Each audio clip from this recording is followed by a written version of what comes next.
زمونږ پلار چې د پاکستان جیرودې کې چې دی ټولې پاټه قربانۍ ورکړي دي او بیا زمونږ پلار ډېرې ورکړي دي ځکه زمونږ یو تره پکې جمعدار پاتې شوی و او د پلار رور مې و او هغه چې دی په دغه وخت کې هر څه ته تیار و حکومت چې ګډ وډ شي خو جنګ جوړ شي که نه او زمونږ پلار هم ولته او تره هم دغه جنګ ته تیار و بیا چې دی د هغې نه وروسته چې دی زما یو بچی او زوی مې و ښه نیازبین هم ساتلی و او هغه نانه مرتي شو په پوځ کې بل پوځ ښه زمونږ ګران حکومت دی هغه پکې اوس کرنیل دی او بیا یو نسی چې دی هغه تعلیم کړی و 12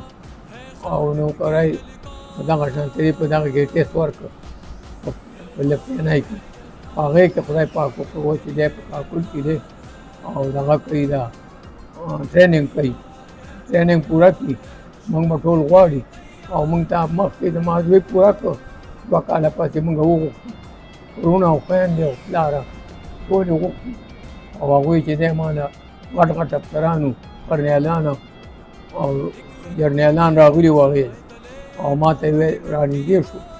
ما ته یې ویل دا ستاسو دی ما دا بچی مې دی ویل تا موږ ډېر هر څه منو هر څه منو ځکه چې تا دومره خواري کړې ده او بیا دې زوی داسې پیدا کړې خواري دې ورسره کړې ده او پاکستان حکومت له دې ورکړې په نمبر باندې دا خبرې سره ما وکړلې چې موږ پاکستان زموږ پاکستان دی او موږ په پاکستان خوشحاله یو چې څوک یې بد وایي هغه سړی هم ناخوښه دی او پاکستان له موږ هر رنګه قرباني کړې ده دا مو غټه قرباني ده هغه زما ډېر نیسان ومانه ویل چې هر قسم خدمت ته به موږ ستا تیار یو هغه افسران ویل او چې تاسو څه ویلې تا موږ سره امداد وکړو تا موږ سره قرباني وکړله تا موږ له چې دی سړی مالق کړو غلط دې کړو موږ له دې راکړو کشمیر له مې پلار هم تللی و مخکې او بیا د هغې نه وروسته زما 2 وروڼه چې دی په نوکرۍ کې په ملیشیا او دواړه جنګېدلي دي په کشمیر کې عربستان ورته کیسه وکړي د کشمیر او یو مړ دی اوس صوبهدار او یو عربستان ژوندی دی ورسره نو بس او پاکستان زموږ اوس هم خوښ دی او بیا هم خوښ و